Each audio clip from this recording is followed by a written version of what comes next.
He's in his 15th season as the cross-country coach for NJIT. Al Alonso is my guest. And Al, as you enter kind of a new year and a new era with the WEC coming in, what are your thoughts on your tenure so far at NJIT? Maybe some of the highlights for you.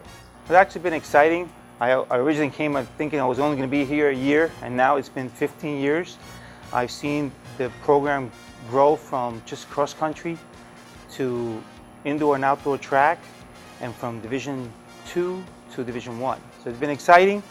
I'm glad I've been part of this growth, and I think there's still some room for improvement. So I'm pretty excited. This year looks very promising. I basically had only 2 seniors graduate from our cross-country program. One on the male side and one on the female side. And recruits coming in, we actually brought in 2 females, which can run at that level or better. And on the guys' side, we have at least 3 guys that can run at that level or better. So I'm very excited about this coming season.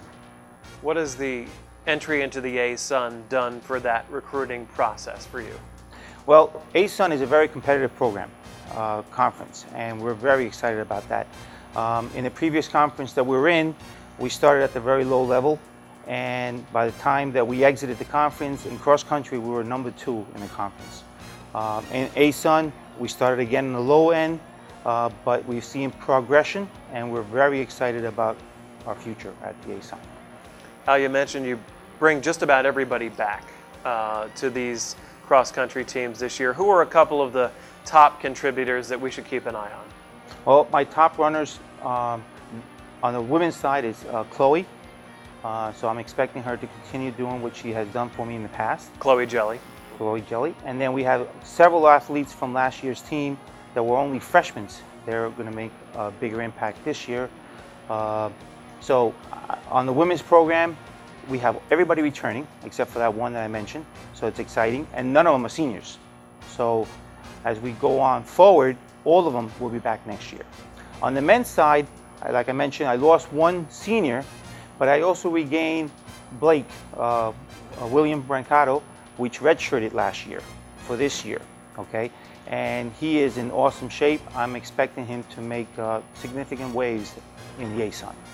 And he's gonna set the foundation as we progress into the next year's season. So this year, the ASUN Championship is down in Georgia at Kennesaw State, but next year, NJIT is expected to host. What will that mean for you personally and for the program to host a conference championship in Newark? Well, that's exciting. It gives us a lot of advantages. One of the advantages is that our kids can sleep in their own bed. Another advantage is that we're familiar with the course. Another advantage is the weather. We're used to the weather as opposed to always going down south and getting hit with the heat. So we're very excited about that. But also we have the advantage that all the other home teams get when they're hosting, and that is the Highlander spirit, the support. And last time we saw that was, I think, in 2009 when we hosted the Great West Conference. And that year we made a major jump in the conference, and we're looking to make that same jump this year. So we're very excited about hosting next year. How will this Wellness and Event Center that's opening in less than 3 months affect your program, especially, I would imagine, the indoor track runners and the ability to train there? Well, that's correct. The major impact is going to be on our indoor program. The weather here in the Northeast can be brutal, okay? So having the advantage of being able to practice indoors during the winter on our own campus is going to be significant. Our facility will be able to take care of all our athletes, not only our jumpers, but our hurdlers and sprinters, our distance runners, and even our throwers with the new turf room. So we're pretty excited about the next 2 months when we're in there and be able to start using it right away. Head must spin sometimes when you think about, okay, I've got 3 different seasons. I've got men's team, women's team, I've got throwers, I've got jumpers, I've got runners. I mean, how do you keep track of all of it? Well, I'm very fortunate. I got a good team behind me, meaning coaching staff. Coach Crawford helps significantly. My advantage here is time management, and that's one of the things I stress with the team.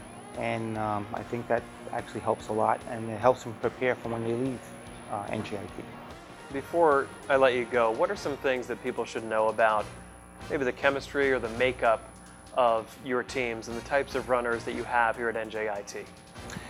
Well, our team is well-rounded, okay?